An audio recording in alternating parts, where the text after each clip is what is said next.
So welcome to all. If you're joining us on Zoom and you haven't been here before, you can visit our website, ucatskills.org, to find contact information and the latest newsletter, and you can scroll to the bottom of the homepage for the form to be added to our email news list, which is a good way to stay in touch. A reminder that people of all ages, children, young and old, are welcome here at UU Catskills. And we don't have any announcements today. I will mention there are some printed announcements, but there's nobody here to see the printed order of service. And so I'll just mention that the winter outerwear and blanket donations for the warming center are still being collected, and you can drop them off here, bring them with you on a Sunday, or contact Donna Schlackman. There is training for immigrants and migrants to know their rights, and so we can get trained in order to help those folks. And so there's information about that in the Tuesday e-news, I believe. And you can contact me if you need more information about that, or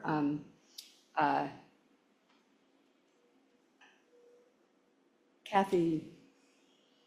Who's the contact? Who sent you the announcement? I got it from the Tuesday update. Okay, all right, anyway, okay, so, and. Oh, yes, Catherine Eberline. Kathy Eberline, sorry, too many Kathys. This is the congregation of many Kathys. So there are many things going on here. The Tuesday update and the newsletter are the way to stay in touch. Unitarian Universalism is a liberal religious faith that carries no creed and welcomes all seekers, whoever you are, whomever you love.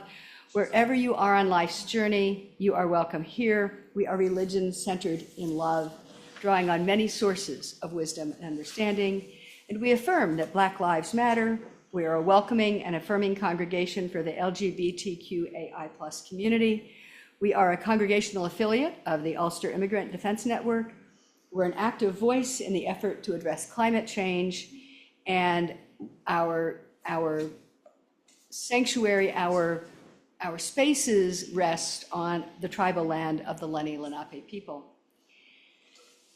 Our prelude this morning is Melody by Jules Massenet, played by Catherine Catabiani.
We will now light the flaming chalice, the symbol of our faith, and Catherine will be lighting the chalice today.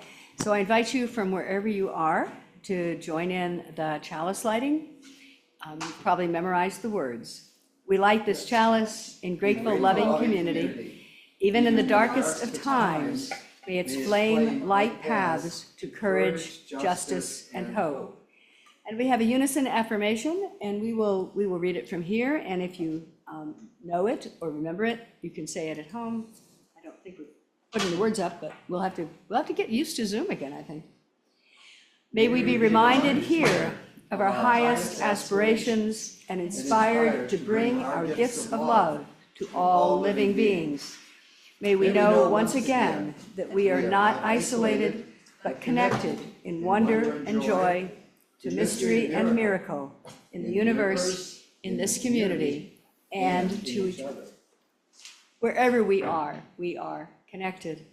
I call us into worship this morning as we continue our focus on positive resistance to all the oppressive forces and voices in the world as we live into the core values of our faith with words by Erica Hewitt, to be a Unitarian Universalist. To be a Unitarian Universalist means we'll never be done with the work of telling the truth about oppression, the work of resisting any laws, policies, or practices that deny anyone their humanity, the work of stubbornly seeking out the spark of the divine in each other, no matter what, the work of creating heaven on earth. To be a Unitarian Universalist also means we're not alone in the work. We're not alone because of our promises to love one another. We're not alone because we are companions on the journey. We grow ourselves into allies, helping one another get free, because none of us is truly free until all are free. So may it be. Come, let us shape our deepest commitments, our highest values. Let us worship together. In the spirit of community, as we open our hearts to whatever is coming around the next corner, I invite you to join in our opening hymn. The words will be on your screen. Enter, rejoice, and come in.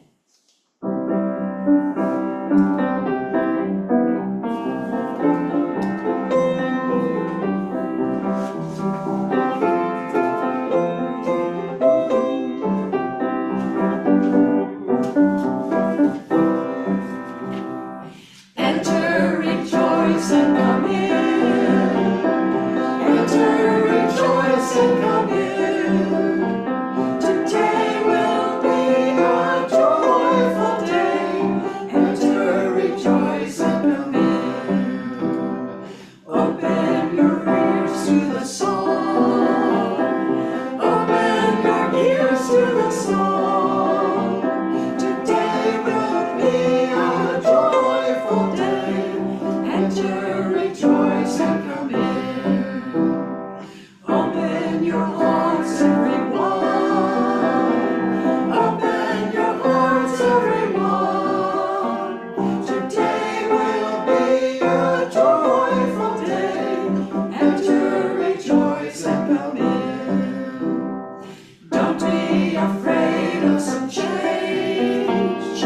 Don't be afraid of some change. Today will be a joyful day. Enter, rejoice, and come in. Enter, rejoice, and come in. Enter, rejoice, and come in. Today will be a joyful day. Enter, rejoice, and come in. For our not for children, please be seated. For our not for children only this morning, I chose a book about change, and it will be projected on the screen, so Tom will focus the camera on the screen, and I will be moving the pages from my Nothing stays the same, but that's okay. This is a book to read when everything or anything changes. Hi, my name is Mia, and this is Stuart. Stuart feels better when he knows what's going to happen every day. Actually, everyone feels better when they know what's going to happen, even grown-ups. Most of the time, we do the same thing every morning. We wake up, Stuart. We eat breakfast. I like apples, and Stuart only eats bugs. Usually, our nights are the same too. We brush our teeth, we put on our jammies and go to bed. Every day ends with sleep. But our days can be different. Some days we go to school, some days are the weekend. We can see different days on a calendar like this one. When something goes from one thing to being a different thing, it's called a change, and our changes are on the calendar. Sometimes we get to choose our changes, like our opinion about the best ice cream flavor, but other times change happens to us and we don't get a choice, like moving to a new home or starting a new school. Small changes happen every day. Every day the weather changes and we have to figure out what clothes to wear. Our feelings change. Sometimes we're happy and sometimes we're sad. Then there are bigger changes, like starting a new school, having a friend move away, meeting new people, getting a pet, becoming a big brother or sister, or moving your congregation to a new location. When something big changes, what we do each day can change too. Stuart wants to know, if something big changes, will I be okay? The answer is a big yes. You will be okay. We will be okay. Even though everything might feel different, a lot stays the same. If you move to a new house, you might wake up in a different place, but you still go to sleep at night and you still wake up in the morning. And if we move to a different place for our congregation, we still sing together, we still gather in community, and we still work for justice in the larger community. Change can be hard for a while. Stuart's not sure what to do now that things are different. Will there be new people? Will there be new things to do each day? It takes a while to learn a new way of doing things. When you don't know what will happen each day, change can be extra hard. Our brains need time to get ready. We can use a calendar to see what changes will come and what will stay the same. If our friend is going to move away, we can see on our calendar when we will see them again. After a while, we all get used to change and it doesn't feel new anymore. It just feels like your normal life. But our brains need some time to get used to big changes. While we are playing or sleeping or eating or teaching a cat to hula hoop, our brains are very busy thinking about lots of things. Sometimes our brains are doing too much. A too busy brain can make us feel really big feelings and we don't know why. We might start to cry or feel angry. We might also get a tight chest, a tummy ache, or a headache. It's important to be kind to our brains and remember to help them. And there are lots of activities that can help a too busy brain. Lots of kids have worries when something changes, but no matter what, you will always be loved. Even if beetles riding meatballs rained from the sky, even if you ate a beetle riding a meatball, ew, there's nothing you can do to make your grown-ups stop loving you. Kids have a lot of questions and it's important to get answers, so don't worry. Go ahead and ask the weirdest questions on the planet. Even though some things are changing, lots of things will stay the same. Every morning you will wake up and every night you'll go to sleep, and there will be lots of grown-ups who care and want to help you, and there will be a lot of people in your community who care and love you and will all help each other. Stuart feels a lot better now that he knows what to expect. Even though our days can be different, it helps to plan out our week so we know what's going to happen next and remember that we are safe and loved. There are lots of fun things to look forward to, like movies, sports, play dates, craft time, and special time with people we love. And remember, when things get hard, it's important to share how you are feeling with each other and with a grown-up. We can do hard things together.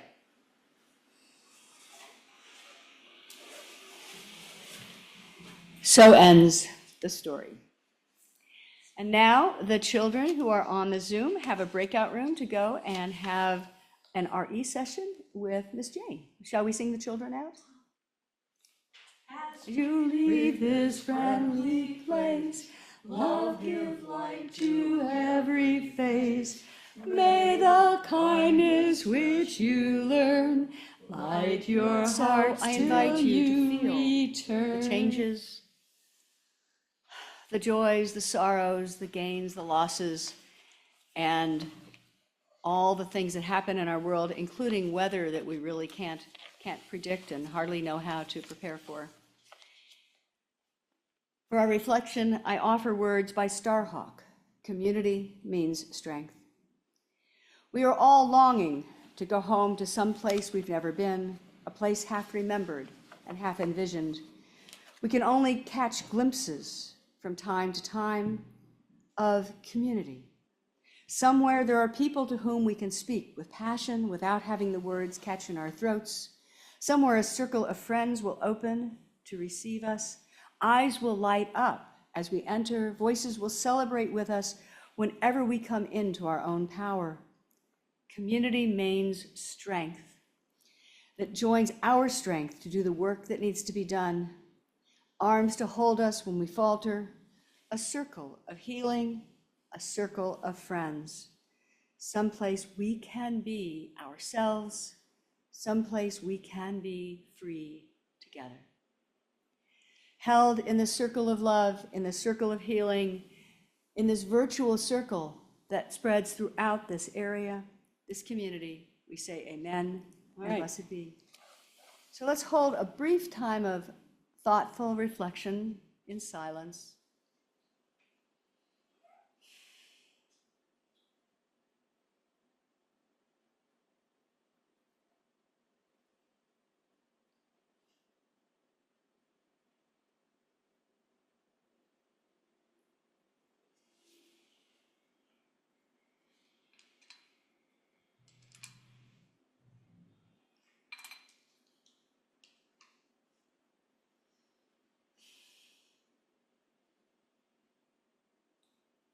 I place stones for Aaron, for Peter, and for all the words that have not been spoken among us. Blessed be.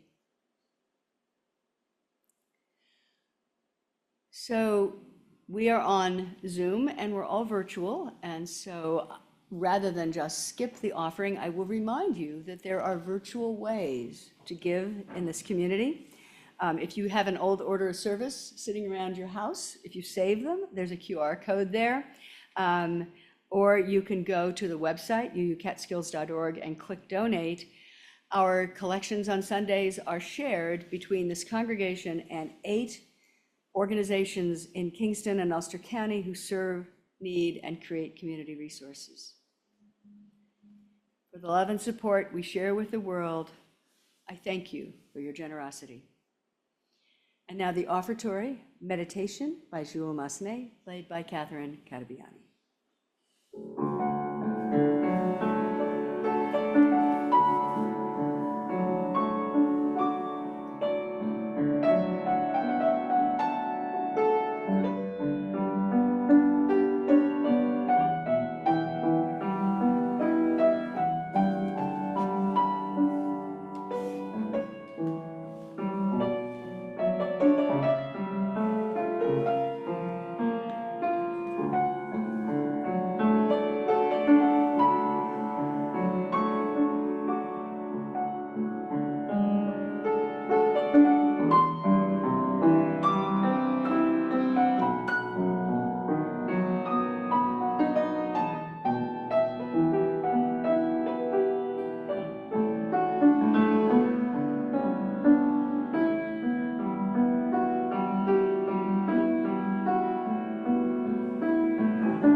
Thank you, Catherine. Nothing stays the same, and that's okay. This congregation has moved into a new space with many familiar and beloved objects that you will see when you come all around us, stained glass window, some banners that we haven't been able to put up for a while, the principals, our welcoming congregation sign. There are many of our familiar symbols and even our beloved chairs. But they're in different locations and arrangements, and we've swapped out some furniture. Some pieces are in the basement until we see whether and how we can use them. The piano is nestling in Catherine's house, and things will undoubtedly move in and out and around as we experiment with what works best here. Everything is an experiment now as we take advantage of the benefits of this space, learn from our more urban location, and continue to scan the horizon for facilities that will work for UU Catskills' next permanent location. Moving is a big change, and even in this new space, we know that the community, the love, endures. We are still loved and valued, and we still have a place in the world even if we accidentally eat a beetle on a meatball. Humans have always moved, always migrated, always experimented with places and spaces. That is how we have populated the earth. That is who we are, and that is one of the things that makes the current government's assault on immigrants and migrants so contrary to our UU values for humanity. We move for many reasons. We might move for better opportunities, opening up horizons for expanding into the full flourishing of our vision. Or we might move because a place no longer meets our needs, becomes too big or too small as we've changed, or becomes too difficult to manage. Sometimes people move to a new town or a new country to get away from violence or poverty or oppression, or sometimes they are pushed out by climate change or a disaster, by flood or fire or storm. No matter what causes the change, shifting to a new location is seldom simple or easy, and yet we do it so often. It seems to be part of who we are. Things don't stay the same, and it's human to migrate, to move, as we adapt to changes within us and around us. A move can open up the opportunity for us to grow, to change, to evolve in alignment with our purpose in life and in response to our new or changing environment. And that is where Charles Darwin and our understanding of evolution comes in. At this time of year, right along with Groundhog Day, Valentine's Day, and President's Day, we also celebrate Darwin Day. February is simply packed with special celebrations. Charles Darwin was born on February 12th, 1809, on the same day in the same year as Abraham Lincoln, who was 16th President of the United States. These very different people lived in the same times, although Darwin was born in England and Lincoln in North America. Darwin Day honors a scientist, an individual who was a pioneer, an explorer, breaking new ground in our understanding of what it means to be alive, to live and change in this world. And of special interest to us, Charles Darwin came by his inquiring spirit naturally. He was raised in a Unitarian family. He married a Unitarian woman, although he left the church as an adult and was known to be an unchurched freethinker, so much so that his Unitarian wife worried for the salvation of his soul. Now, we just call those folks Unitarian Universalists who have not yet found their congregation, and we trust that their souls will be just fine. Michael Shermer, executive director of the Skeptics Society, says about Darwin, quote, "Darwin matters because evolution matters. Evolution matters because science matters. Science matters because it is the preeminent story of our age, an epic saga about who we are, where we come from, and where we're going," end quote. Our understanding of evolution helps us understand who we are. The concept of evolution was credited to Charles Darwin, although he built on ideas about evolution that had been introduced by others, including his own grandfather, and developed an overarching theory which he came to call natural selection. Darwin's theory was that species develop and change over time, seeking to adapt to changing environments through a natural process of trial and error. His thesis was that characteristics favorable to survival tend to be passed on through successive generations, eventually resulting in creatures increasingly well adapted to particular environmental niches, changing as those environments change and continuing to evolve over time.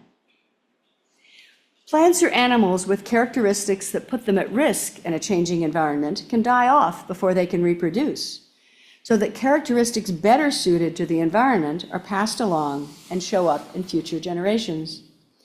The concept of evolution as an adaptive strategy applies to all organic life forms, plants and animals, from daisies to redwoods, earthworms to primates.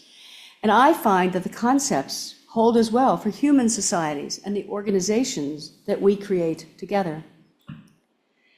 Organizational consultant Ronald Heifetz teaches a framework for organizations called adaptive leadership. He found that a vital leadership skill is to support an organization to understand, experiment, and adapt to its environment so that it can thrive and sustain as conditions change. We can see that skill in some great leaders from the past. This weekend is President's Day, when we celebrate two American presidents, George Washington and Abraham Lincoln. These individuals are singled out for recognition, not necessarily because they're perfect human beings, since they weren't, and no one really is, but because they were leaders who responded in principled and adaptive ways to evolving realities. Washington, in supporting the American colonies' bid for independence and the creation of a new nation. Lincoln, in finally ending the long nightmare of human slavery in this nation. Neither of these events occurred out of the blue.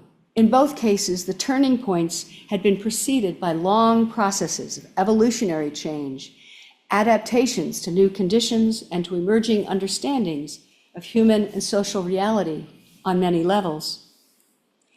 Leadership in a major evolutionary shift, like that of Washington, Lincoln, and other great leaders in our society, requires attention to what is really happening among people and the world, a value-based approach to the work, vision to see ahead, a steady hand to steer, and a calm and enduring presence to weather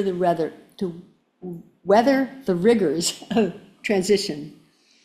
The basic principles of evolution also apply to religious movements and institutions, congregations, churches, synagogues, mosques, temples. Involvement in religious institutions has gone through many changes with successive generations, and neither people nor their expectations are the same now as they were for those in my generation or the ones who came before me. A congregation is built on the foundation created by those who came before, but it cannot rely on old patterns and practices.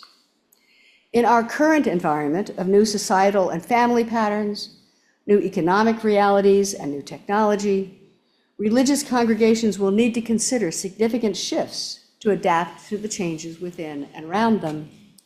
The willingness and ability to adapt in ways that are favorable to survival can help us grow into better adapted faith communities that are a better fit for the reality that is changing and continuing to evolve over time.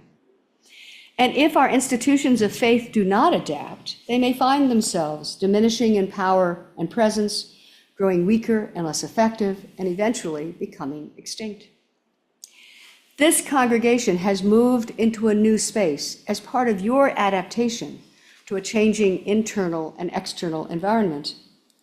One of the inspirations for the move has been the Disrupt Church programs that have been shared from Community Church of New York, inviting congregations to look at how their membership and their communities have evolved and to experiment with adaptations that might help them thrive in new ways. I suspect we've all noticed changes in the environment these days, although we might not have thought about it in those terms. There are some big changes that grab our attention. We're witnessing government initiatives and policies that are in direct opposition to our UU values and commitments. And along with that, we see the increasing risks and needs of vulnerable populations, whether due to race, gender identity, or life circumstance. Another part of our changing environment is the generational shifts in priorities and expectations about religious community, commitment, ritual, and connection, which call us to experiment and open in new ways to engage people of all identities, all ages. Realities influencing that generational shift include the changes in economic, employment, and living expense conditions, which generate survival uncertainty that undermines financial sustainability for individuals, for families, and for religious institutions. A congregation is not a building, but its members and friends, those on Zoom and those of us who are in the sanctuary today, building on the foundation of those who have come before, adapting to new realities, and creating the foundation for those we trust will follow us.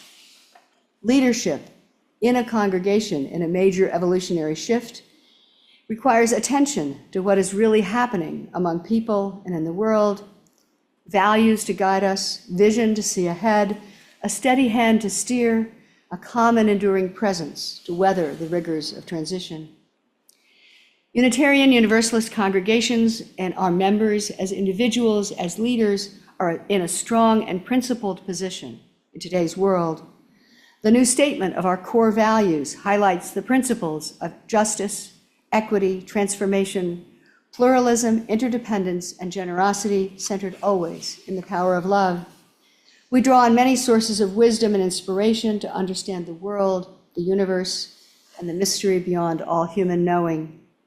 Our faith tradition is not alone in our principled position to meet the needs of a changing world, and we join in partnership with other open-hearted faith traditions across the spectrum of belief.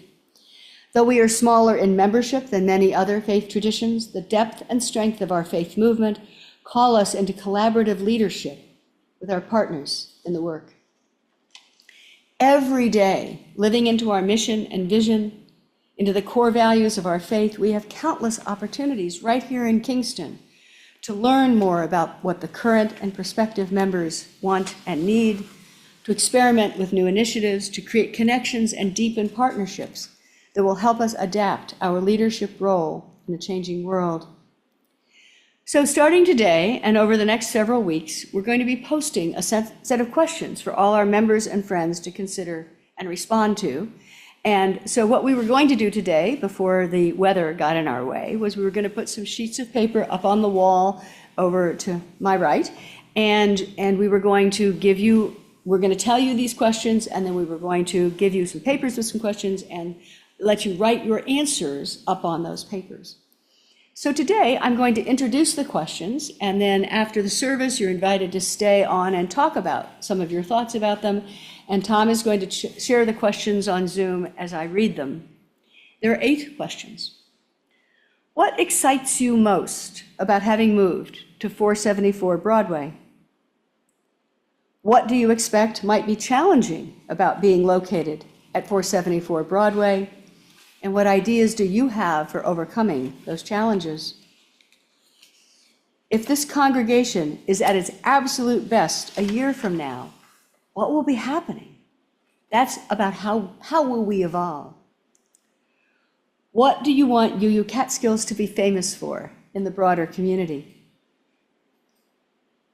How do you hope congregants at UU Catskills will interact together in our new space? What opportunities do you see? What do we, as a congregation at UU Catskills, already do well? What do you want to be sure we don't lose here in our new space? What will make you feel comfortable and welcome in our new space? And what will make newcomers, those who come to see if this is the community for them, what will help newcomers feel welcome in our new space? I know those 8 questions went by really fast, but it really is about what do you hope will happen? What do you hope we keep? How do you hope that we evolve? So we will post sheets of paper and pens or pencils and Post-it notes, and they'll be up next Sunday and over the coming weeks. And if you, and we're going to put them in the Tuesday news, the questions. And if you want to email your responses to me at minister@uucatskills.org, I can put up a Post-it note for you if you can't get into Kingston. And so we go, venturing together in a world of change, seeking always to live into our UU values and to bring the light of our chalice into the world as we create new and more productive ways of being in the world. And so we're going to sing our closing hymn, number 1017 in your teal hymnal, if you're here in the room, Building a New Way, and you'll have the words on the Zoom screen before you.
For our closing words, I bring back the blessing Liz Thomas created for the service last week as we were leaving our space at Sauk Hill Road, and I've changed the words just slightly as we enter our new space on Broadway, a blessing for our transition by Liz Thomas.